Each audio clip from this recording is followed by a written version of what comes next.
Hello and welcome to episode 10 of the Board States Pod. I am your host, Rolling Reggie, with the master of the lobby of hobbies, Jazz, joining me here for episode 10. We're very excited. Thank you for joining us for 10 episodes. I can't believe we've actually made it this far. And if you listened to our last episode a couple weeks ago, you are probably sitting here on bated breath, waiting to hear our top 5. So we're going to go from numbers 5 through 1 of all time. We talked about our methodology last episode, so we're just going to jump right into it. We probably, for the main topic, will spend more time on these because we love these games so much. So we wanted to give ourselves some more time. We have no En La Mesa section, but we will always do a state of mind. And today we're taking it back to episode 1, and we're doing or episode 2, I think it was, the Hotness hot seat again. Okay, it's been long enough.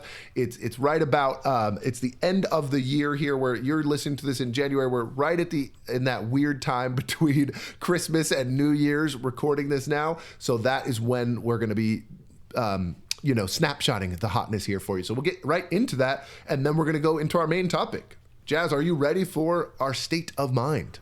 Oh, I'm ready. Listen, okay. They've stuck it through with us for 10 episodes. I'm ready for it. I hope they're ready for it as well. Let's get into this.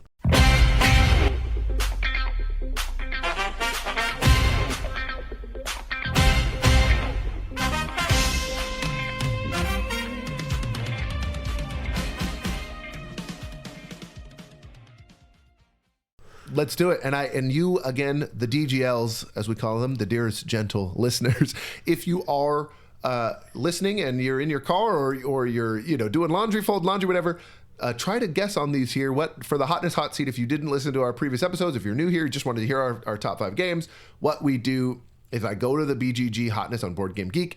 There's 50 games on there usually, and I'm going to ask one very specific question about something on the BGG page of these games. So, Jazz, the first one hopefully will be pretty straightforward here. What I'm going to be doing is going to the game Speakeasy. This has been getting a lot of love at the end of 2025 here.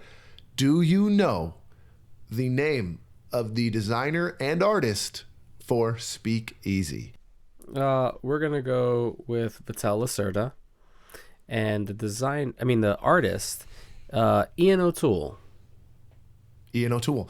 You are correct. And guess what? I didn't tell you what your victory points are. Good job. You've earned 2 victory points. Our victory points are always a Puerto Rican cuisine, a dish, an item, something. And today it's alcapurrias, popular, traditional. Give it to me, Reg. You're speaking my love language now, man. Oh my gosh! I actually just had some again at my local here in Beaverton, Oregon. There's a Puerto Rican restaurant called Borican, and it's so good. They have really good alcapurrias. It's made of masa, which is usually like a dough type thing, root vegetable, and they're like it's like a fritter. You call it like a deep fried fritter. Yeah, it probably, if you grew up in the South, I was in Florida for a long time of my life. It reminds me of like hush puppies almost. That similar texture. Correct. That like hard crisp texture, but that juicy seasoned sazon sofrito meat inside. Sofrito. Yes. Goodness. Beautiful. Okay, so you've earned 2 already. Well done. Easy peasy. You got 2. That's a almost an appetizer. Not all right. I scarfed them down already. I need some more. Let's go. We need some more. Okay. Another one. Big game. We talked about theme recently. We talk about our fantasy love. Lord of the Rings, Fate of the Fellowship, a pandemic system game, the longest name in history. Can you guess the BGG weight, the complexity, within 0.5? Again, I'll give you a 0.50 buffer. Top of your head, what do you think? Lord of the Rings, Duel for Middle Earth? No. Lord of the Rings, Fate of the Fellowship. This is the pandemic system game. Fellowship. Mm-hmm. Let's go 2.78. 2.78 is correct. It is 3.04. So a little heavier than that is what it's got the votes on there. I probably could have done, I was thinking about doing a 0.25 buffer. So we'll just say I only gave you a 0.25 buffer and you still got it. So well done. Got it. Great job. Yeah, it's great. Or I can't do math. That's a 0.26 buffer. Okay, so yeah, I gave you a 0.5 buffer. Good job. Correct. Okay, this is a tricky one. I want to stump you on this one. This is a game by Playpunk, designer of Captain Flip. I'm curious why it's in the 50. I don't have an answer for you, but in the hotness right now, it's called Zenith. Okay, Zenith, a little sci-fi themed game. Can you tell me the exact player count as printed on BGG's website? What is the player count for Zenith? It's behind me. I know that. Oh, you see, yeah, don't look. He's not going to looking, look guys. at it. I'm watching right in his face here. I'm going to say 2 to 4, but it's best played at 2. That's great. I'm going to fact check you real quick because I was just looking at it here. Technically, it says 2 to 4 on BGG, which is great for you. It really is a 2 or 4 player game. Yes, that's it. You cannot play it at 3, which is weird. And it is best at 2 is what it says, but it is a 2 or 4 player game. Correct. It's really a head-to-head duel, but you could have a teammate. And so it could be 2v2, which I don't know why you'd play it that way. I haven't played it that way, but maybe it's fun. I've heard people say it's fun. So that's how I learned it. But okay. Yeah, it's a 2v2 game. I mean, a 1v1 game. 1v1. It is great. It's one of my favorite games of this past year. Yeah, me too. I feel like it didn't get enough love. It definitely, people who played it liked it, but I would like this is one of those games where, quick tangent, but my lovely wife, like this is so anathema to what she's interested in that she would just never play this. So it's just, there's no reason for me to buy it because I just don't have enough 2-player game nights. My 2-player game nights are her, so I got to find a game that she likes. So, okay. And last one, maybe a gimme. We'll see. I don't know your knowledge of this. I know you're not a huge fan of the genre for the game Tend. This game's big, beautiful, flipping right with the stamps and everything. Do you know the name of the publisher for Tend? Oh yes, this is a publisher that if you're at their convention, they have the most unique booth out there. This is my buddy Austin over there at Ivy Studios. Shout out to Austin. Wow. Shout out to Austin. Austin's puts together some, I don't know who does that set design on every booth that they've ever done at a convention. It's amazing to see. Wow. If you're listening, Ivy Studio, please, I would love to have some review copies. Your games are so beautiful. I have never owned one. I think they're so awesome. 10 looks so good. I know people have been like, I'd rather play Hadrian's Wall or something, but this looks just, an 8.0 rating on there. Like, this game is beloved. Oh, it looks great. Such cool. It looks great. I think that's a major factor for me. Like, I've talked about this, but components really, quality components can really step things up. And I truly, as much as a Stonemaier fanboy I am, I truly think Ivy Studio is the top notch in terms of publisher components. Like, publisher production. Production. Yeah. Yep. Looks good. Okay. Well, you started last time, so I'll start for number 5 here. And You're going to be able to have the last word. You're going to get to say your number 1 game last here, but we're going right into the main topic, folks. We're here we only wasted 8 minutes of your time here. We're going right into our top 5 board games of all time as of January 2026. So here we go. My number 5 game, which I love. All of these I love, obviously. Jazz kind of predicted it. I thought in last episode, he was like, I think it might be on his list. And I just said, zip, zip, zip. And that is designed by Stefan Feld, the immaculate Castles of Burgundy. This is the special edition from 2023. The original game, I believe, came out in 2011. So 1 to 4 players, 70 to 120 minutes of playing time, 2.84 weight on BGG. And the designer, Stefan Feld, there are a half dozen artists, so I can't give them all credit here. But this game is awesome. And this is a game that I discovered, I discovered in 2024. So yeah, I had played it like at Dice Tower 2024 on this beautiful version, and I was just shook. I just was like, what in the world is this game?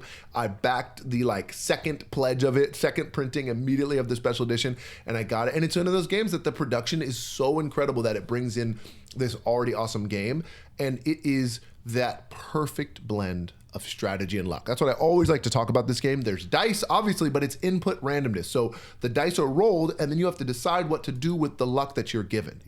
It's not decide what I want to do and then roll the dice to see if I, if I succeed or fail after the fact, which is what a lot of classic games were growing up. Even just roll and move. It's like, just got to roll the dice and just move that many steps on a thing. I think it took such a lucky thing like dice and turned it into this incredible tactical and strategic game. It's got so much wide appeal. I love it very much. I really, really, really enjoy the solo mode that came with the special edition. Specifically, is called the Chateauma, and it is a really good streamlined one. I can play it on my I have a 4 foot by 2 foot table. Douglas Fir, shout out to my father-in-law, made me this amazing table right behind me. That's what I play my solo games on. It is not very big, and I can barely fit Castles of Burgundy on it, and I can play it solo right up here in the roost, my game room here. That's what I call it. So I love it. I don't play with the big miniatures. I definitely don't play with those. But the acrylic tiles, the beautiful dice, the amount of maps that you can play with on this game really, really hit. And I think, Steffenfeld is known for point salads, and that point salad for this game, it's just so much dopamine. It's like, yes. You play, I grab a castle, I place the castle, which allows me to take another action, which allows me to place a building, and that building happens to be, I forget what they're called now, of course, but it's like the workshop, and that workshop allows me to play another one.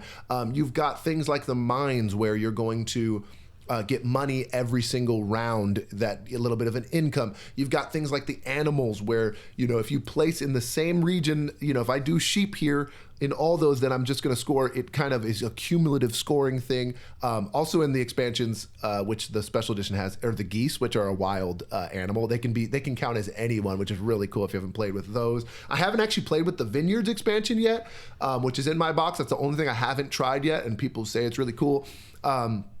But I just love this game. I really love it, the special edition specifically, but I also enjoy the ugly edition on Board Game Arena. It's great turn-based because you just assess where you're at and make a plan. It's not one of those games where when you log in to take your turn, you're like, what was I doing? It's kind of intuitive in that way. And then the only other thing I'll say is my biggest heartbreak is I showed this to my wife. She just had an amazing day where she was like, you know what, I'll learn this pretty game of yours. It looks really cool because she loves viticulture. And as soon as the game was over, I said, so what'd you think? And she said, meh. She said, meh. And I was like, ah. So it's not a 2-player, like you said specifically last time, I believe you said this, where you're like, it's one of those games that people love it as a couple. And I was correct. So I was thinking like, God, I hope, please, Lord, I see what you do for others, and I want that for me. And that was not the case. But I still get to play this because it's so widely beloved. So Castles of Burgundy, specifically special edition, is my number 5. Yeah, this is one that I saw so much buzz about, and I did the same thing as you. That when that second crowdfunding campaign came out, I backed it, and I got the acrylic pieces, which was beautiful. Like, would I have liked the miniatures? I don't feel like I needed the miniatures. But yes, so great. I was introduced to it this year, and I learned it on the old ugly edition and fell in love with the game. I was like, this is so great. I was so excited to get my special edition in, and I've set it up. I was like, I'm going to teach this to my wife. And I think I got cold feet, because I think I was afraid of her walking out with that same response of, nah. So we'll see. We'll see. So good pick. I'm excited. Like we talked about it. I think this will jump up there for me as well. I'm excited to see where it'll land for you once you get more plays. I will just say it has staying power, and I think this is one of those things I'm learning as someone who calls myself, I'm an evangelist for board games. I'm a recommender more than a reviewer. I like to recommend games for people. I think a lot of people who are really deep in the hobby and love the cult of the new, when they have a new person, they want to show them a new exciting game because they're excited about the new exciting game. But that game hasn't had time to simmer and be tested against the time, just the sands of time, And like Castles of Burgundy has staying power. 15 years later, it is still a beloved game. And so I'm like, I think you'd actually have a better chance of showing a newer game or Castles of Burgundy than the new Hotness. Even for me, a game like White Castle, which I talked about last episode that I love, like, which one would a new player like? I don't know, and I think that's just one big boon for it, is that it has just stayed the test of time. It's his masterpiece, Castle of Burgundy. Yeah, I think that's what's great about this hobby is, like you said, having that staying power. Look at Catan, right? The game that paved the way for us, here in the U.S. to experience what Euro games are about, and what everyone was enjoying over in Germany, right? And we were like, oh, this is this hobby, and it became what it's grown into today. And that game still has its staying power. I just added that game to my collection recently. I haven't played it yet. Never played it. I was like, you know what? I got it for dirt cheap price. I'll play it. So on to my number 5, which, you know me, Reg, we've talked about it before. I'm not a big like dungeon crawler like type game person, the campaign-esque game. But this game, I don't consider it that a campaign game, but it is a game that like it has a scenario base, right? And you would think that Star Wars Imperial Assault would be my campaign-esque type, scenario-based game. But for me, this one, every time I've put this on the table and introduced it to people, they've loved it. I've played this game, Scenario 1, multiple times, teaching new people this game, and I still love it. This is Mansions of Madness 2nd Edition. Awesome. Something about that Lovecraftian Cthulhu theme, that horror, like sci-fi-esque going on. I think it just gravitates to people who are fans of that horror genre, and chucking dice, and there's been times at the table we're there and we're like, oh my gosh, we need the perfect roll to like get out of this scenario, the situation, so we can continue, or we're dead. I have increased my insanity on my investigator so much. There's nothing left to do. But it's a great game. The app assistance is great because that's the game master. It does everything for you. I've never played the 1st edition. What's interesting, as much as my wife is not the board gamer, she was the one that introduced me to this game. How so? Was because she had a coworker at an old job of hers that she was talking to my love of board games with them, and her coworker said, "Oh, have you and your husband ever played Mansions of Madness? Like, me and my husband love this game." And I guess she was talking to my wife about it, and my wife was like, "Hey, babe, do you have this game in your collection? Have you ever played it? It sounds interesting. I love horror theme, things like that." I said, "No, I don't. It's pretty expensive, $100. I said, "Maybe I'll buy it." She says, "Yeah, we'll give it a try." And like, I was like, I'm like, I wonder what her coworker, like how her coworker pitched this game to her. Yeah, that my wife was like, $100. Yeah, just buy it. Like, because like I try to pitch games to her, and she's like, "It cost how much? You're not getting a review copy of that one?" Like, but yeah, it's a fun one. The scenario, the app just does all the work for you. It immerses you in it. Like we put it on the television that's over my game table in my game room, and we just enjoy it. It's fun. I've taught it to new gamers. The app makes it so easy for people to like kind of understand because it's telling them what to do. But just chuck some dice. We help them with what their character can and cannot do. It's cooperative, which is a great game. So yeah, this has probably become my go-to cooperative game that I enjoy. I do enjoy Pandemic, but this is probably the one that I would continue to get to the table. Mansions of Madness 2nd Edition. Mansions of Madness 2nd Edition, 2016 too. I think that's a big thing about the cooperative game, especially introducing new people, which again, both of us are we do that a lot, is that you can have open information. It's like, hey, like we're working together, like it's not a big deal. What's in your hand, or like what are your options here, which is great. I have a buddy who loves Betrayal at House on the Hill, and I just really wish that he had this instead, and I would be more excited to play this than that. But I will say, being an app-driven board game, that is my biggest hesitancy with it. I have never played it, but every person, including you, but other content creators, just people I know from local game groups who play this game, love it, and they're like, I promise you will get over the app thing. You'll like the app. You will. Yeah, and so I'm like, I'm open to it. I try to be an omni gamer, so I would be very open-minded in this one. It's just for me, and I'll actually talk about this with my number one game.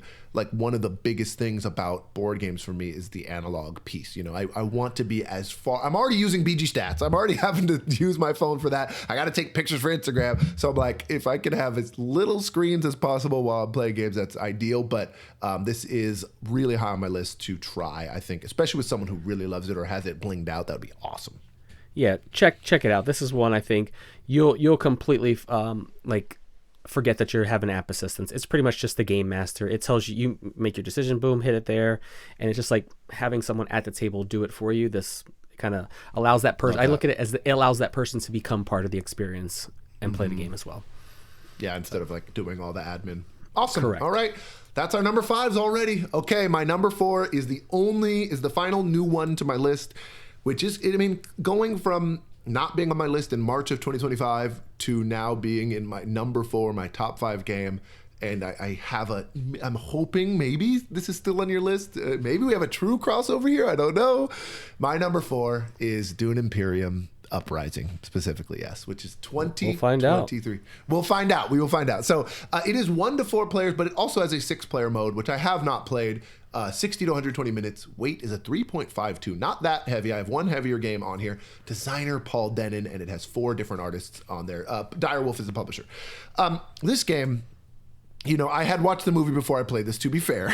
And so I kind of got into it, and now I'm really into the world, and I want to read the books now. I never have, but I've watched both the movies that are out, and there's just something about it. I keep looking for what this game gives me in other games, and I just still haven't found it. We've talked about this before on the podcast of just like, I still have not found a game that gives me the tension that this game gives me in the later rounds. Like when it's like every turn I'm like, am I gonna have enough spice to do this thing? Are they gonna get to that space before me? Am I gonna win this combat? Like, there's so many things going through my head. It's so tense.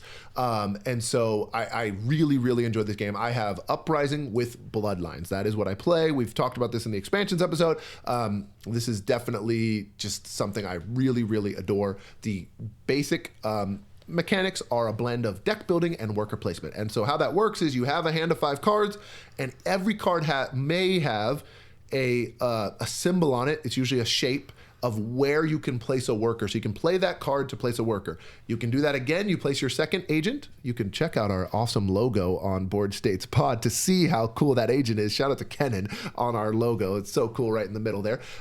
You play 2 agents down to start the game, and then on your third turn, when you have no more agents, you do a reveal turn, and you reveal your entire hand, and every card is multi-use. The bottom of that card will give you something. A lot of it is persuasion, which you use to purchase cards, or it might give you daggers for the combat. It might give you spice. It might give you water. There's a bunch of different things that the reveal turn can give you with the 3 cards left in your hand. So it's this amazing blend of like, okay, I need to use these 5 cards. 2 of them are going to have to give me a spot, and then the other 3 are going to give me resources or something like that to purchase with. And you get more cards and you draw cards. There's so many things. It's so thematic, you know, bumping up the Sardaukar track or the Bene Gesserit track, or with the Fremen, building synergies in your deck. It is just one of those games. I think it'll be capped here because it is really heavy. You know, it does feel heavy. It does feel stressful. Sometimes I'm not in the mood for that. But if I have the right group, especially 4 players, like playing this a tense 4-player with everybody who knows how to play the game, there's very few games, 3 games only, that I enjoy more than this. So Dune Imperium, man, it's just great, especially Uprising. Yeah. And I do, what last thing I'll say is, I think it's a little ridiculous that it's number 7 in the top 100 and Dune Imperium is like number 4. Like, this is one of those things about BGG where it's like, they need to just combine these things. Like, it really should, they're taking up 2 of the spots here. Gloomhaven takes up multiple spots. Like, there's so many, like, just come on. They need to figure something out about this. But Dune Imperium Uprising is the version I have. Love it. Yeah, I took your take on it, and you said Dune Imperium Uprising is the way to have it, along with Bloodlines. I had everything for Dune Imperium, every expansion for the base game, and I love it. I enjoy it, and I have not yet played Uprising, but as much as I enjoy Imperium, as much as you and I have talked about what we're looking for in games, and, you know, privately outside of the pod, you know, just talking, and I said, you know what, I actually called Dune Imperium with the previous expansions, and I just kept Uprising with Bloodlines. Haven't played it yet, but my buddy also has the original base game Dune Imperium. If you ever want to go back, he has Ix, he has Immortality, which we enjoy. We love playing with everything. So I'm excited to get this one to the table. It's, I won't say anymore. So, yes. We might be hearing about it soon. I'll say the Uprising, the one I didn't even mention, I have not played the original game, so I can't even compare it to the original. But the big addition from what I've heard, besides the cards, besides the worms, is the spies. And I think I would really miss the spies. I haven't played without them, but the spies allow you to go to spaces that are blocked by other players. If you have a spy there, you can infiltrate. And so it feels kind of like a grande worker that you have to strategically set up ahead of time. And it feels so good when you do that. So I really love that about the game. And that's what drew me to this. That's what drew me to wanting. That's why I solidified that spy mechanism that you explained to me is the reason why I already know I will like this one better than Imperium. Yeah. So let's get on into my number 4, which is a newcomer to the list. It's a newcomer to the hobby. The system in and of itself is not, because this, I know the previous, I don't know, it's not a prequel technically because they're different, but that this game has had some previous love, and I loved the original. Actually, there is an original to the one that I've played. Let's just get right to it. This one's last year's Kenner Spiel winner, and this is Endeavor Deep Sea. Awesome. Like, it's... I don't know how many years ago I played Endeavor Age of Sail, and I had a friend who I met through when I played competitive Dice Masters, who was a big champion for Endeavor Age of Sail, and he told me, Jazz, the theme is probably not going to resonate with you. You're probably not going to like it. He says, I'm not big on the theme. He says, but I'm a mechanics person. Mechanisms person. And he said, what's also awesome is how the rule book really captivates and really discusses why they kept in the mechanism of having the slaves in the game. And I said, you know what, the mechanism, I understand how they did it. They did it tastefully. And when they announced Endeavor Deep Sea, Burnt Island Games invited me to play this on board game, not board game arena. Tabletop Simulator. Which I hate playing games and learning games on there. But as much as I loved Endeavor Age of Sail, I said, let's give it a go. And I sat down with Sean. I forget the other couple content creators that were in there. At the end, he asked what we honestly thought of it. I said, this is a banger. It is that good. And I stand by it just gets better with every play. The modular setup board, the missions, every mission is different. The ability to play this game solo, co-op, competitive. There's so much in this game. And I honestly don't know what I like better. If I like it competitive, if I like it co-op, because the idea of it being this, you're kind of conserving the ocean and you're trying to, discover things in the ocean, dive deeper. This, I don't know what to explain, but it's something about, even when you're playing competitive, you feel like it's like a semi co-op, right? Because everybody's doing positive things for the ocean. You're moving up these tracks, but you're still competing. And now taking that same mechanism and making it fully cooperative because you're trying to get to a typical achievement in a co-op game. Burnt Island and Grand Gamers Guild came together and knocked the game out of the park. That we talked about games that have staying power. This game, I believe, will have staying power. Yeah. Simply because of that modularity in the game setup. No game is this. You can play that mission 1. Again, I talked about games I can play over and over. Mission one, teaching people, and it still becomes fun. It still becomes great. If I played 3 missions, it only had 3 missions, I would be fine with that, and I would still love this game.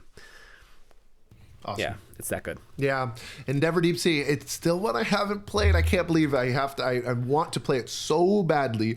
I have never played a Kenner Spiel winner that I did not adore. So I feel like the Kenner Spiel committee, I really, really, I personally really value, or I really take their decision with. Oh my gosh, what's the word I'm looking for? I believe them. I like what they're saying. Yeah. You put a lot of value in their decisions. I would agree. I value their decisions. Same thing I've said with the Kenner, the Spiel des Jahres winners. Yeah, I've had some that have kind of fallen flat for me, but those Kenner Spiels that I've played have all seemed to sing for me. Yeah.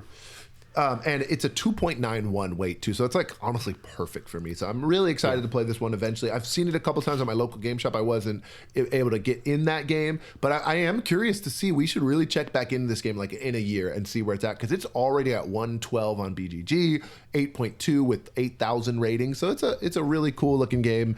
I think I will very, very much enjoy this game, and I love solo gaming, and it's got a great solo mode from everything I've heard. So I definitely want to try Endeavor Deep Sea. All right, we're already to the top 3 each here, and mine has a little bit of a research, a little bit of a conservation theming here. This is the heaviest game on my top 10, and that is Ark Nova. Yeah, and it's not a surprise. I think my top 3 are not going to be surprising anymore for anyone here. I'm very excited to see Jazz is here. But this is designed by Matthias Wiggy, 1 to 4 players, 90 to 150 minutes, 3.79 weight on BGG. It is ranked number 3 right now overall on the BGG 100. It says it's a 2021, but that was in Europe. It really didn't hit the US till 2022. And as soon as I played this game, I was like, whoa, whoa, whoa, whoa, whoa. Like, this is awesome. And it's because specifically of the mechanisms. Obviously the nature theme, we've talked about this on the podcast. Like, I adore it, especially when you focus on conservation, and this game like incentivizes you to do conservation.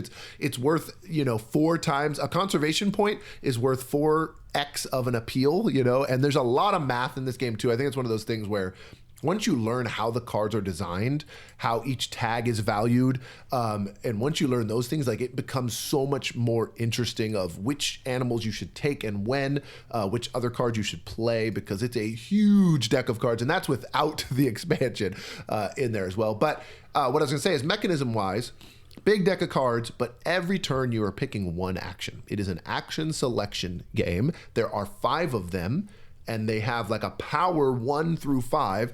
And if you do a power 1 action, it's not very powerful. It doesn't give you a lot of that, whether it's drawing cards or playing down an animal. If you do a 5 strength action, it gives you more. If you do the 5 strength action, you take that card and you put it all the way down to 1, and the other action cards slide up 1. And so there's so much tactical planning in a way that, a lot of people love this game, but for me personally, I really was trying to think of why it sings so much for me, is I don't want to be planning 10 turns ahead, and I'm okay with completely tactical games, but this one is right in that middle where it's like, I'm really planning 3 turns ahead usually, and I love that feeling. I do need to be ready to react to what my opponents do. I'm really trying to race for these public objectives. That's the biggest piece of the game. But being able to just like say, okay, I'm going to do an animals action, which is going to make my build action really strong. I'm going to do that, and then I'm going to play an association action after that, because you can literally see how the conveyor belt of your action selection is going to go.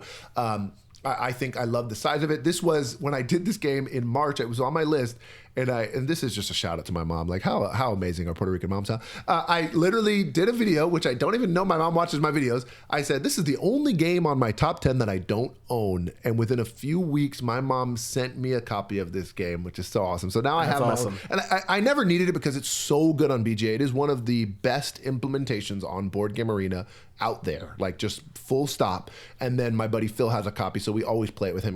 My wife will never play this game. So, but now that I have it on my own, I really want to play it solo. I know it's number 10 on the top People's Choice Solo Award, which we talked about in A State of Mind a couple episodes ago. So,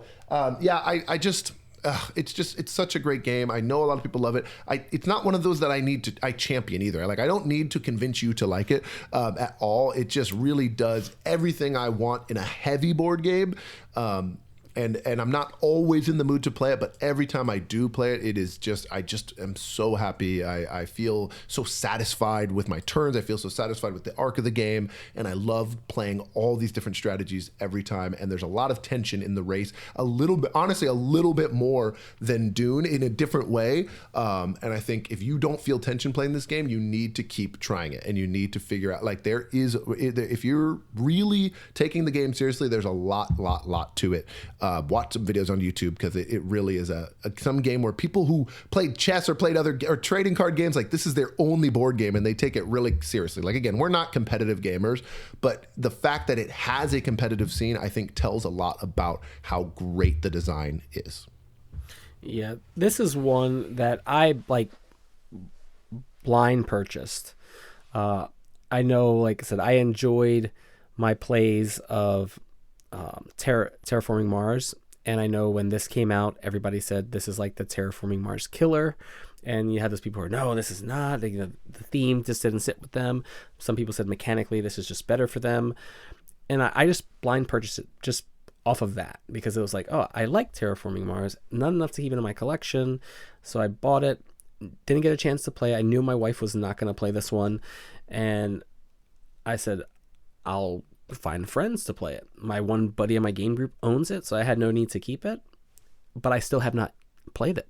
I have attempted on Board Game Arena, not with people that I know, Reggie, hint, hint, to be able to teach this one to me, right? Because for me, the iconography is daunting. There's a lot of iconography on the cards. And then I went to PAX Unplugged recently and sat down and played Sanctuary, and I sat down with a couple who they play a lot of Arc Nova, so they knew the iconography, and I'm still trying to grasp the iconography, but they were like ready to just start playing, right? Mm-hmm. And I'm here slowed down trying to figure out what this means, what that means, and I kind of didn't want to sour the experience for them. So I didn't really get what I wanted in trying to experience this, at least the system, right? The Arc Nova universe. So, but they said, the iconography is similar, so they were able to grab it really quick, and they purchased a copy of this, and they love Arc Nova. So I know people said get one or the other. Some people love both. So I've got to get both of these to the table, figure out which one I like. And if I do like Sanctuary enough, I'd probably add that to my collection because it seems easier to play, being that my buddy does have Arc Nova. But everything you say about it is what I hear. I know it's a game that I will enjoy. So I'm excited to get this one to the table and check it out soon. Added it to our stream list. We've got a list of like 7 games that we need to live stream. You mean 7D games? 7D, yeah. So it just keeps growing. I would love to teach you there. I do think, you would need a guide. I think this is one of those things. Another quick tangent. I taught my wife White Castle Duel. And when I was teaching her that, I was like, oh my gosh, like this has so much iconography from the White Castle that I learned it in seconds, and if you've played White Castle 30 times like I have, you'd probably get it really easily as well. But so it was very overwhelming for her to learn all those symbology. So I'm sure that's the exact same situation you had with Sanctuary. And I think these like lighter implementations, they're not always going to replace these things, and it's okay to have both. It's okay to like one or the other. You can do whatever you want. I would just mention the one big thing was Arc Nova has 255 cards in the base game, and that's it. Wow. So it really is BDE, as I call it, big deck energy. And when I in my last video I talked about, I played this on a Friday and I played Terraforming Mars on a Saturday. They both lasted 3.5 hours.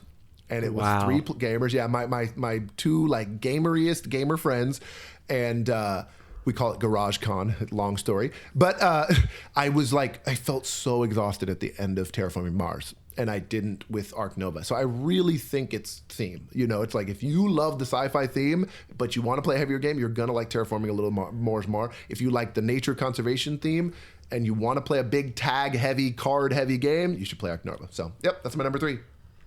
Exciting. On to my number 3. We talked about this designer previously. We talked about this publisher previously, not too long ago. Actually, on this episode, Direwolf Digital, Paul Denning.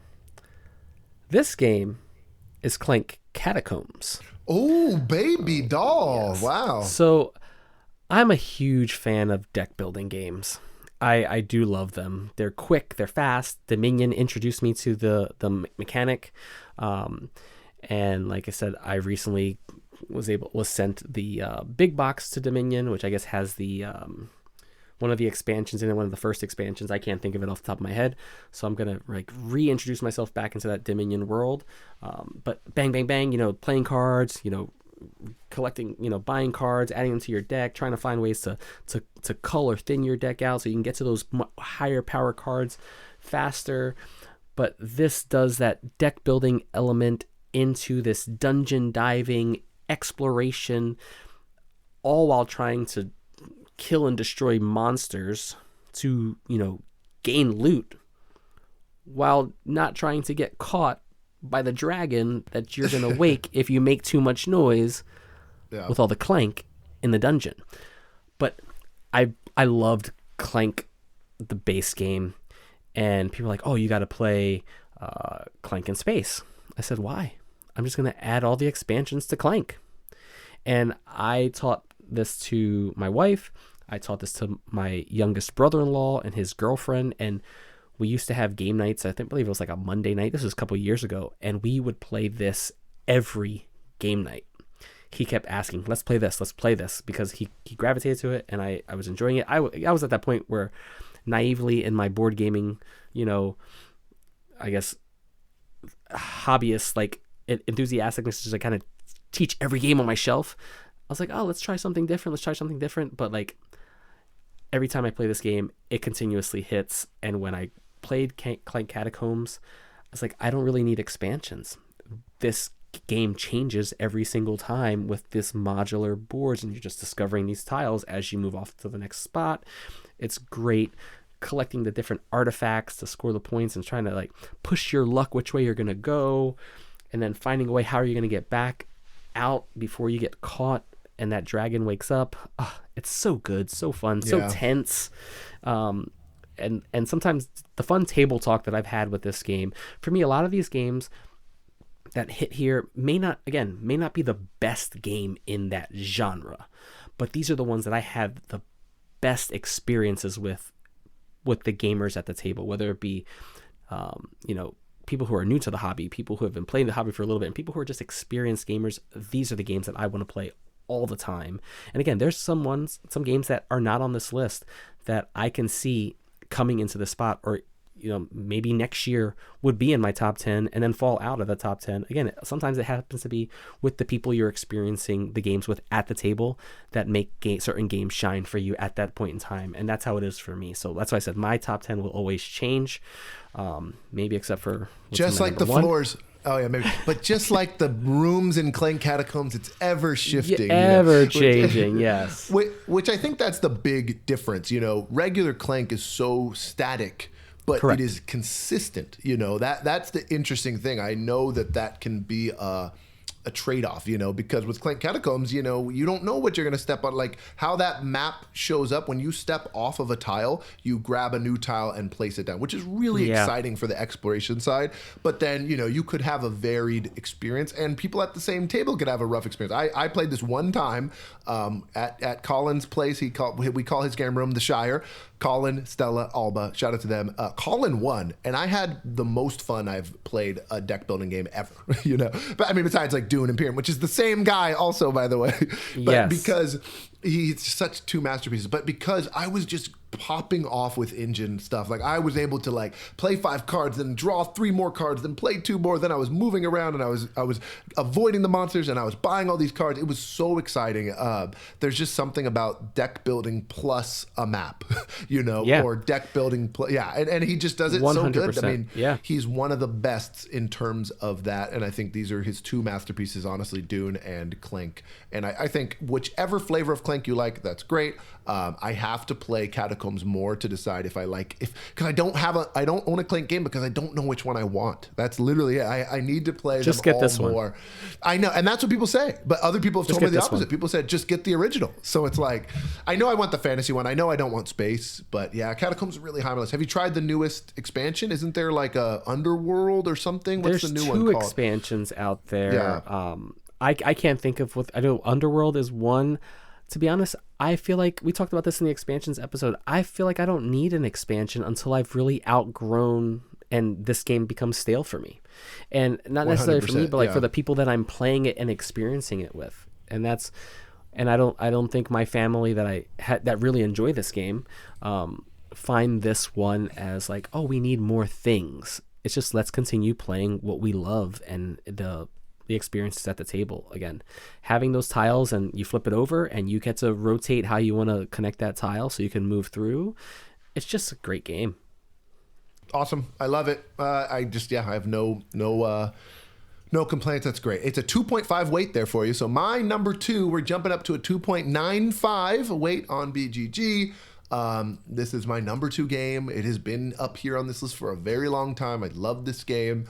And that is Marvel Champions, the card game from 2019. 1 to 4 players, 45 to 90 minutes. I would say it's really a 1 or 2 player game. I really love it solo. It was the first solo experience I ever had, but also playing it at 2 is good too. Lots of designers, lots and lots of artists. Fantasy Flight as well is the publisher. I took a chance on this. I had a game shop employee just be like, I was new in the hobby, 2019 or 2020 maybe it was, and I was like, man, I want something a little meatier, but I want to try something maybe solo. And this guy at the shop, he said he plays with his daughter. He's like, you might really like this. And I got the core box, and the core box comes with 5 heroes and 3 villains, I believe. I don't even know now, because there's about 50 boxes, and I own maybe a third, maybe 40% of Marvel Champions, like of what has been released. And yet I haven't even come close to playing it all. And I still love this game. Now, I think the theming does a lot of the heavy lifting. I love Marvel heroes. I love the MCU. We talked about this on the theme episode. Superheroes are a big thing for me. Yeah, exactly. And so, but specifically with the Marvel world, like the way that they have a deck of 15 cards is the core cards that you will have as your hero. If you play Captain America, you have to play with his 15 cards. But then you add 25 cards that are either basic cards or they are of a specific aspect. This is very much like Magic, almost, where it's like, the red cards have a theming of aggression, the yellow cards are justice, so they help you thwart and they help you stop the scheming of the villain. The green cards are protection, they help you protect you from the villain attacks. There's a lot of villain attacks that come at you. And the blue cards, leadership, it allows you to play a lot of allies. So like Captain America is really great with leadership. You get all these allies out because he's a leader, he's an Avenger, and so he buffs up other Avengers and stuff. So it is so fun, and the thing I loved about it from the first play was the difficulty. Like, it is not an easy game. Like, if you're playing with just the pre-constructed decks, like, you're gonna have a tough time on expert difficulty. To get better at the game, you need to learn deck building, and you need to really optimize the cards that go well with these cards. And there's thousands and tens of thousands of cards at this point, which is crazy. But at the same time, and I know people who have this in their top 10 who've never built a deck once. You can enjoy the game by just playing with the pre-constructed decks against the villains. I have it all sleeved. I have way too much of it. Even though I only have 40%. That's what's crazy. People own everything in this game. I have a lot of accessories for this game. It's such a great experience. And I get into these modes. This happened in July of 2025. When I look at BG stats, I played this game every day in the month of July. There's just this time where I'm just addicted, and I just want to keep playing it. I'll play it in the morning before work. I'll play it after work, but I'll put it down for 2-3 months at a time, and then someone will come over who knows it, and I'm like, let's do it. Let's play 2-player. So I just have a blast with it. It's getting unwieldy to travel with. To be honest, I have a quiver with just Marvel Champions in it that I bring with me to places, so I call it my mobile champions bunker, which is a reference to the game. And so that bunker goes with me when I want to play that. It's just it's so good. But again, solo or 2-player, Marvel Champions, the card game. Yeah, I'm scared to try this one because I think I will love it. It's funny because you were talking about solo games right earlier, and I owned Arkham Horror the card game because what I heard about it, I was like, oh, I'll try this solo. My love for Mansions of Madness, I thought, well, this would be a great game and an easier game and quicker game to set up with my wife and I, who my wife already loves Mansions of Madness. We can play this one and get that same feel without having to bring out all the components and the tiles and the components and the minis and everything. But I just never got it to the table. And then, Lord of the Rings, LCG was there, and I was like, oh, let's try this one. And then, Marvel Champions was there, and again, the temptation to play it is there. Yeah. It's gonna have to be someone that introduces it to me because I'm staying back. I've gotten myself. I guess I'll have to show you. Yeah, I've gotten myself into quite some jams with some TCGs and LCGs in the past. So I go down that rabbit hole very hard. And that's a big thing is like you can't have too many of these. I mean, I guess whatever. If you're out there and you have a bunch, like we're not judging you, but if you have a limited space and limited budget, like you can't collect like we talked about Unmatched last episode, and like I'm starting to get a pretty big Unmatched collection, and I have a huge Marvel Champions collection. And that's about it. Like everything, like there's no other like living games with a bunch of boxes that I think I can afford to get, that aren't, and I already have a TCG thing too. I got Lorcana over here. I got Magic the Gathering over here. So it's like, I can't afford to have too many of these. I did not mention mechanically really quickly. It does kind of feel like you're playing a TCG. It feels like the skill of playing Magic the Gathering, but against a villain deck. And the hand management, I think, is what I really love about it. And other games do this well too. But like, you get a hand of 5 cards. If a card has a cost of 3, you need to pay 3 cards, to do that, or the resources all there. So you have to decide which card is worth playing down and which cards can I discard in order to play those down, which I love. Force Shuffle does this as well, like an example, like a more minor example of that. And I always have loved that mechanism. And there's a ton of engine building. So it is a great game. Marvel Champions, great. I'm happy to bring my bunker to something we're at. I will definitely teach you Marvel Champions. Oh no, I'm for it. On to my number 2. This game has been mentioned already in the top 10, and this is the one that I thought we would have the crossover on. And yes, this is from Stonemaier Games. Yes, designer Jamie Stegmaier. Mm-hmm. Viticulture, the Essential Edition, but specifically with the Tuscany expansion. Awesome. I think Viticulture would be on this top 10 even without Tuscany, but Tuscany makes this shine.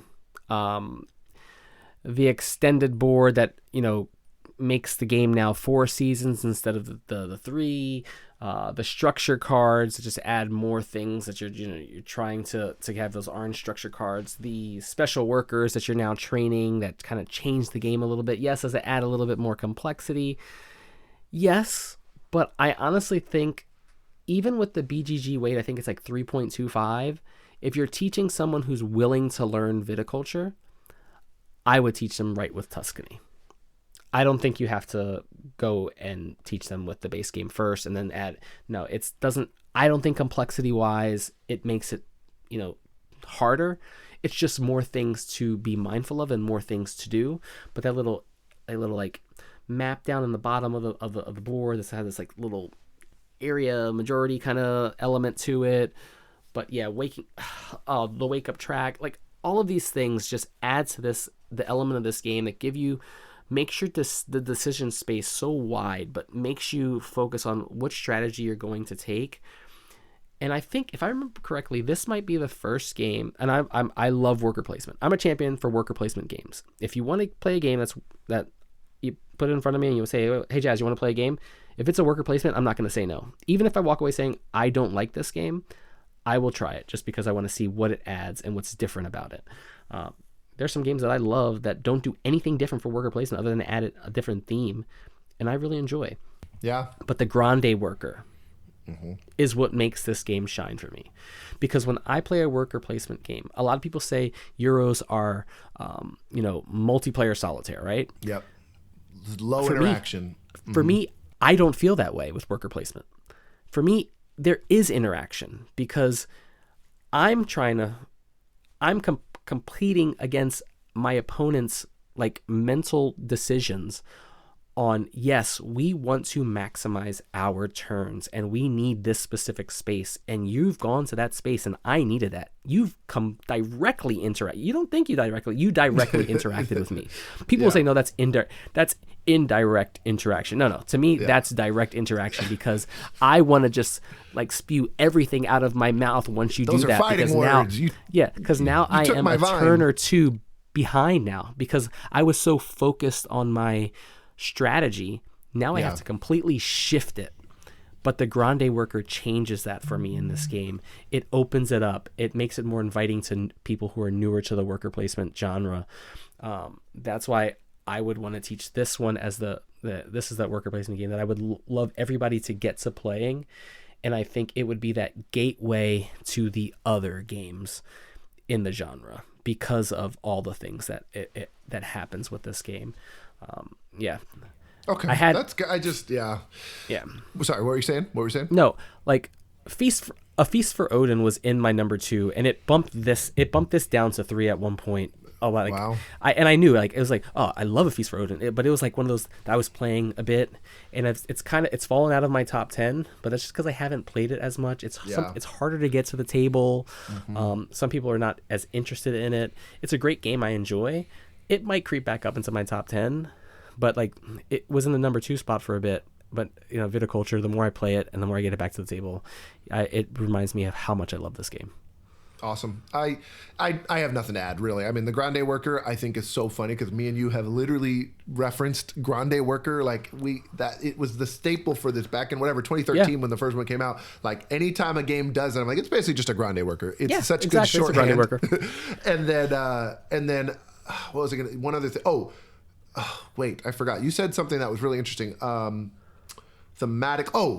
We've talked about both the mechanisms we like and the themes we like, and again, what this game does so well. And this is really one of our big crossovers Because what it does so well is makes mechanisms that are intuitive with the theme. You've got to plant the vines, then you've got to harvest the vines, then you got to put the grapes in your crush pad, then you've got to make the wine in your cellar, then you've got to sell the wine, and it just makes sense in order. So really love that game. Yeah. Not much. And you've got to bring visitors to your vineyard, right? So they can actually taste your wine so that more people can come and purchase your wine. It's just, it's so good. So good. And I never mentioned it's 1 to 6 players, which it actually really does play well at 4 or 5. But the solo mode, this is the progenitor, the original game for the Automa, which I've talked about many times on my channel, but if you don't know, Automa is Italian for robot, and the reason they chose that as the name is because viticulture is set in Italy. So the Automa came from viticulture first, and now they just call it Automa for every game. And even games that aren't made by Stonemaier use the term Automa, correct, which is just awesome. That's another thing that this thing started. It's kind of a grandfather for a lot of things. So, okay, well. Number 1, there's no question here. We're going to stick with Stonemaier. It's very, very easy. No question at all. It is Wingspan. It's my number 1 game. I mean, what have I not said already? This is why I'm like, I think I want to do a trophy case and just put Wingspan and Marvel Champions in there, and just so I don't have to talk about it every time. But for the new listeners, this is only episode 10. If we do this again in a year, maybe I'll put it away and we'll talk about a different game. But this game is just so special to me. Like I mentioned with theming, I don't care about, ancient Europe. I don't care about war. I don't care about sci-fi as much. Like there's a lot of things that I don't have as much of a draw for, and nature is just so beautiful. It's something that appeals to me, so that's already a big thing. I love that this game is introductory, that you can teach people this not too bad, but it also has a lot of depth for you to explore when it comes to strategies and different combinations and all the expansions. I'm playing with 3. I pretty much play with all the expansions when I do play. On Board Game Arena, it does not have any expansions, so that's just the base game. I think the game shines with expansions, which we've talked about in episode 6 called Excellent Expansions. Go check that out. But it is an engine building, tableau building game with action selection, and it does what I truly love, which is you have to get started. You get 8 turns in the first round, and you end up with 5 turns by the end of by the 4th round, and every turn you are getting rid of a cube because you're going to place it on the public objective. So I'm working on my tableau in front of me, trying to get the best engine I can. The interaction is public objectives, drafting cards, and drafting food and dice. For the most part, those are the major ones. In the later expansions, there's a lot more interaction in terms of, especially positive play interaction is really great. Steal a food from someone, but they get to take a food from the feeder. Or you get 2 great berries and everybody gets 1 berry. There's always that type of stuff. They don't like to. It's not direct take that, which again, if that's not your thing, if you only want things where you're being harsh and attacking other people, you might not love this game in that way. But for me, it is just that perfect feeling of every single time I play it, I feel calm. I feel like relaxed. Whether I'm sitting down to play it solo, whether I'm playing it 2 to up to 7 players for the flock mode, which actually works really well. It's really fun.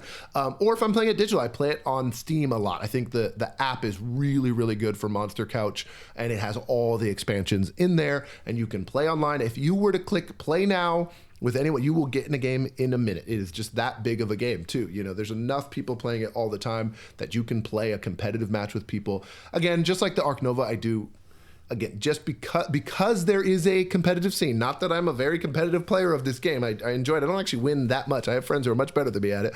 But because there is the depth of that game, I think that is awesome. There's whole channels on YouTube dedicated to the strategy of this game, to playing and learning the expansions and everything. So I'll just say, I love this game. I always have. You know, it is in the top 100. It changed a lot of things for this hobby in terms of inspired a lot of games with this type of mechanism of tableaus, while also taking a lot of inspiration from games like Race for the Galaxy and everything. So if you like those engine building things and you like the theme, I mean, this is a no-brainer. If you're sitting here, you haven't tried Wingspan yet, I don't know, the 3 people who maybe haven't done it. If you've already played into like it's great. It's just, this one's really for me. I think it has a really cool way of introducing new folks to with what's called the Swift Start pack, where it will literally it has 4 different ways to tell you, here's your first 3 turns. Like, here's the card you're going to start with. Take these first 3 turns and get you started. Great way to learn this game. Yes. And it's just great. I mean, it's just, that's awesome, you know.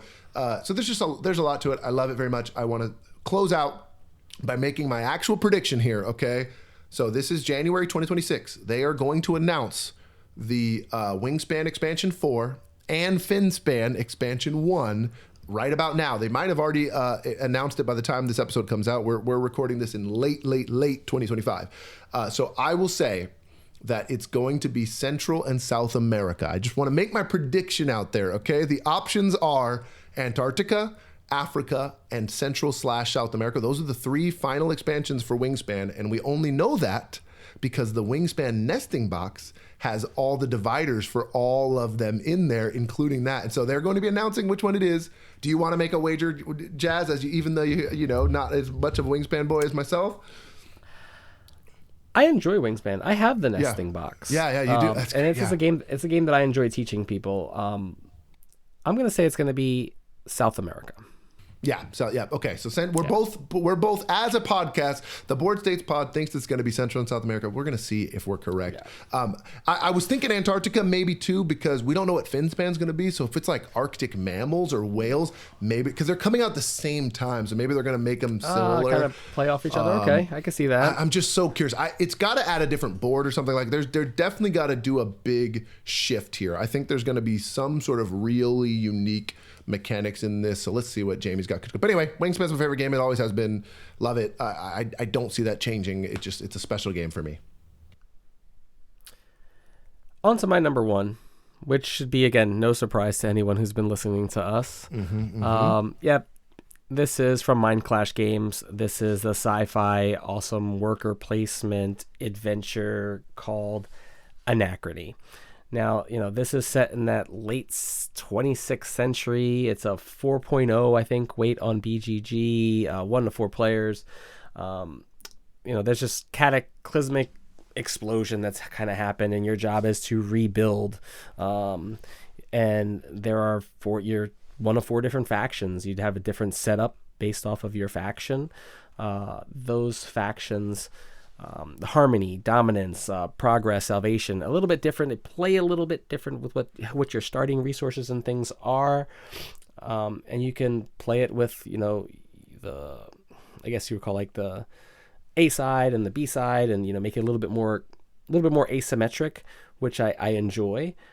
And which really, I was so captivated in my very first play of this game is you take your worker, and you have different types of workers. You have your engineers, your scientists, your administrators, your geniuses, and the geniuses, they're like the wild worker. They can kind of do anything. But your workers can only go to certain locations. Okay, your engineers can only go here. Your scientists can only go here, which means you have to efficiently manage that puzzle of using those specific workers to do the specific actions. But not only do you place those workers out on like the capital city spaces to do those actions, you can put them into exosuits, and you would power that exosuit, or those little miniatures. Just get the miniature expansion. It just makes the experience of the game that much richer. And now you can venture outside of the capital city to pretty much collect your resources and do your various actions to create your engine. But in the midst of your actions, you do not want to create these time rifts, because these time rifts can potentially cause these anomalies, and the anomalies are negative because as you're building up your various actions or buildings that you can do, if you time jump too many times and create these too many time rifts, an anomaly happens, and therefore these negative aspects will come out to you, and you have this anomaly that pretty much covers like an action space on your board. It's so good.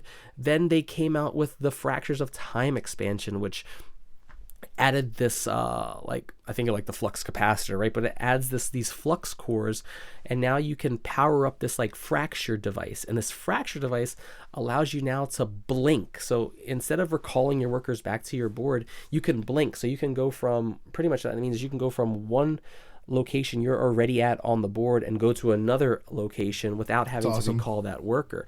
Because when you recall your workers become tired, and you have to be able to wake them back up. It's just thematically, this game just it sings like, if you've ever seen one of these sci-fi type adventures where you're going out into space and trying to explore this like world that's kind of been devastated and it's desolate, and you're trying to rebuild it back up, you feel like that in this game, at least for me. So it's like ground zeros happen, and you've got to find ways to be the faction that kind of rebuilds that capital city, and there's this race to be able to do everything as well, because you're gonna able to score more points as well. But man, it's so good. Everyone that has showed some kind of interest in this game, they've played it and they've enjoyed it. I have one buddy in my game group. There's my main game group is 3 buddies. It's me, my buddy Mike, and my buddy Dave. Dave and I, this is our favorite game, number one game of all time. Mike has played this game. He enjoys it, but just most recently, I wasn't there. He played it with another set of people at another gaming event, and he played it with the Fractures of Time expansion. And he messaged us in our game group chat, and he says, "When are we playing Anachrony? Because I have to play it again with the Fractures of Time expansion." And he's like, it makes it that much better. He says, "I've enjoyed it, but this game is really good with it." And we were trying to schedule a day, and he said, "Okay, we'll play it, but make sure it's with Fractures of Time." Yeah. I think if you were to get this game, just get it with Fractures of Time. It's already a complicated game in and of itself, like the weight of it. It doesn't add so much complexity to it that you couldn't understand if you were ready to dive into the base game already. So yeah, this one, it's good. Table presence alone with the little exosuit miniatures. Yeah, I love this game.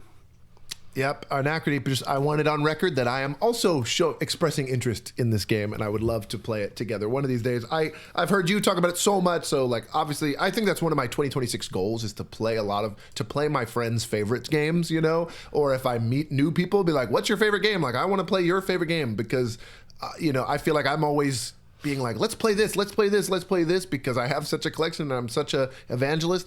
I want to be playing other people's favorite games. I've only heard good things.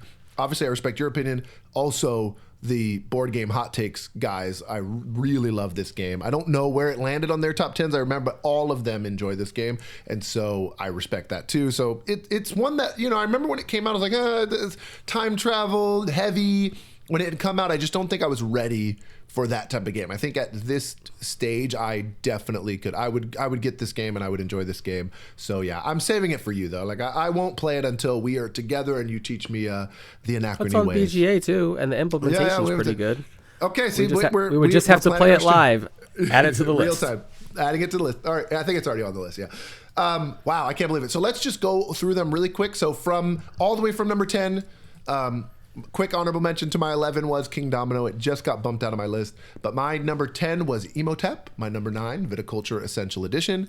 Number 8, The White Castle. 7, Res Arcana. 6, Challengers. 5, Castles of Burgundy Special Edition. 4 was Dune Imperium Uprising. 3, Arc Nova. 2, Marvel Champions. And 1 is Wingspan. Jazz? Oh, yeah. So my 11, obviously getting bumped out, is A Feast for Odin, which is, it's going to be back in that list the more I play it. 10, Tiger and Dragon. Ahoy at number 9, Everdell at 8, Skulking at 7, SETI, The Search for Extraterrestrial Intelligence at 6, Mansions of Madness 2nd Edition at 5, Endeavor Deep Sea at 4, Clank Catacombs at 3, Viticulture with the Tuscany expansion at 2, Anachrony Anyway, but Best with the Fractures of Time expansion at number 1. So you were right. We ended up having only one true crossover. I really thought Dune would make it. Where did Dune Imperium end up on your list? Dune Imperium is at 14 right now. So close. Okay, yeah, so that's it's close. So, it's knocking at the door. I love the theming. I love the worker. You know, that actions. That, you know, understanding the battles that are going to take place. It's so good. The race to points to be the end game trigger is something that I really enjoy. It's one so that tense. They're very tense.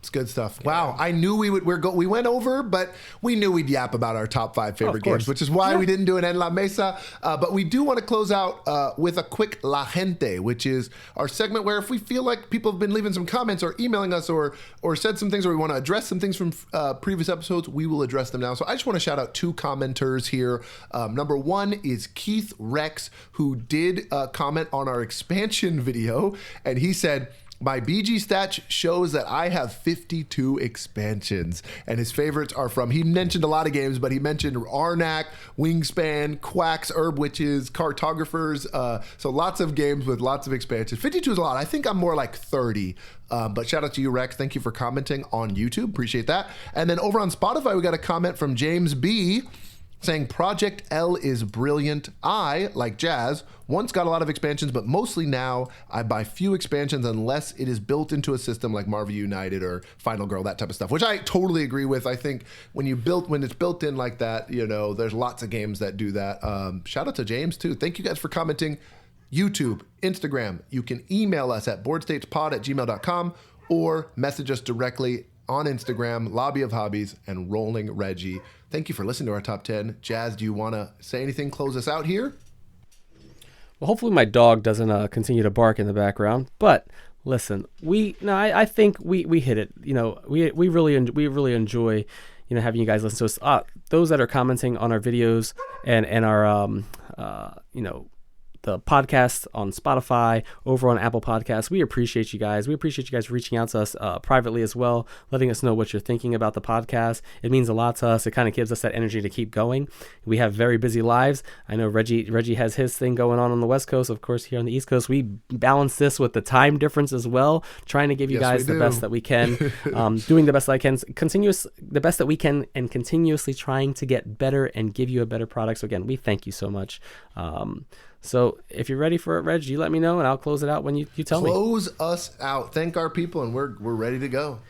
Again, we will continuously thank you guys. We also give a huge thanks to our podcast music by my buddy Judge, aka at Dre the Producer, as well as our buddy Kenan at Punchboard Cathedral for our logo design, which is beautiful, pays homage to Dune Imperium. We continuously love it. Also check out Kenan's podcast, Punchboard Cathedral podcast. But again, thank you guys for listening to us talk about the best hobby in the world, board games.